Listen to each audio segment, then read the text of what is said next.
राज्यसभा में आप सांसद संजय सिंह के बयान पर हंगामा हो गया है। बीजेपी सांसदों ने संजय सिंह के बयान पर आपत्ति जताई है। उपसभापति ने कहा, प्रधानमंत्री पर ऐसे बयान नहीं दे सकते। संजय सिंह ने प्रधानमंत्री मोदी पर विवादित बयान दिया था।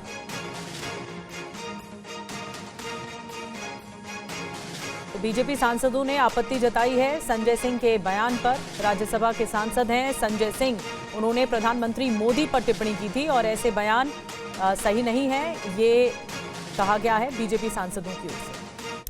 और लोकसभा में एक देश एक चुनाव संशोधन विधेयक पेश हो गया। केंद्रीय कानून मंत्री अर्जुन राम मेघवाल ने इसे पेश किया, जिसके बाद बिल को जेपीसी के पास भेजने का प्रस्ताव रखा गया।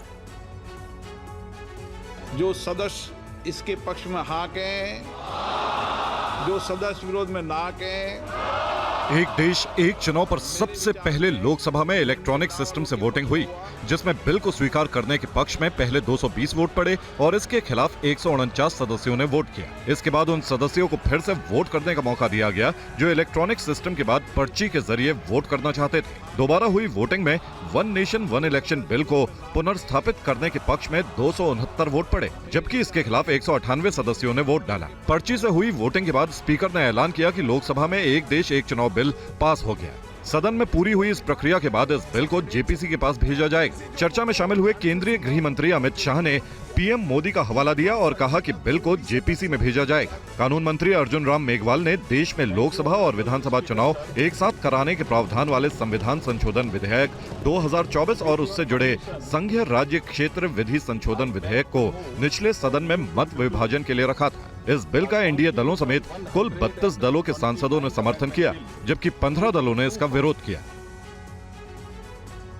एक देश एक चुनाव बिल पर समाजवादी पार्टी के सांसद धर्मेंद्र यादव और कांग्रेस सांसद गौरव गोगोई ने क्या कहा, आइए सुनिए। अध्यक्ष जी, मैं समझ नहीं पा रहा हूं, अभी 2 दिन पहले संविधान को बचाने की, संविधान की गौरवशाली परंपराएं की कस्में खाने में कोई कमी नहीं रखी। 2 ही दिन के अंदर संविधान की जो हमारी मूल भावना है, 2 ही दिन के अंदर संविधान का जो हमारा बेसिक स्ट्रक्चर है, 2 ही दिन के अंदर संविधान का जो हमारा संघीय ढांचा है, उसको खत्म करने के लिए संविधान संशोधन बिल लाए हैं। जो लोग 8 विधानसभाएं भी एक साथ नहीं करा पाते हो, मौसम देख के तारीखें बदलते हो, वो लोग बात करते हैं एक देश एक चुनाव की। ये दोनों कानून संविधान और नागरिकों के वोट देने के जो उनकी संवैधानिक अधिकार है उस पर आक्रमण है और इसका हम पुरजोर विरोध करते हैं। ये पहली बार ये एक ऐसा कानून लाए हैं कि राष्ट्रपति अब चुनाव आयोग के भी रिकमेंडेशन पर एक निर्णय ले सकते हैं। ये पूरी तरीके से इसका विरोध करते हैं।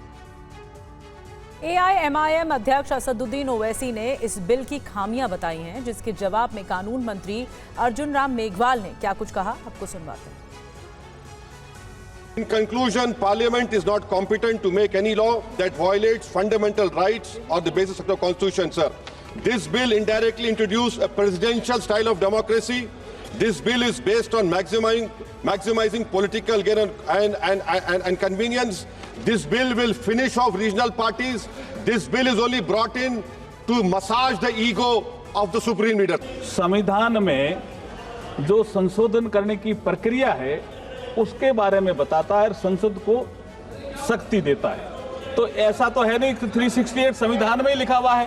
प्लीज माननीय सदस्य। उसके बाद एक विषय आया कि संविधान का अनुच्छेद 327 है, ये सदन को विधानमंडलों के चुनाव के संबंध में प्रावधान करने का जो अधिकार देता है, उसके बारे में आप क्या कहना चाहते हो? तो मैं ये कहना चाह रहा हूं कि संविधान का अनुच्छेद 327 संसद को पार्लियामेंट को अधिकार देता है, विधानमंडलों के चुनाव के संबंध में प्रावधान करने का अधिकार देता है।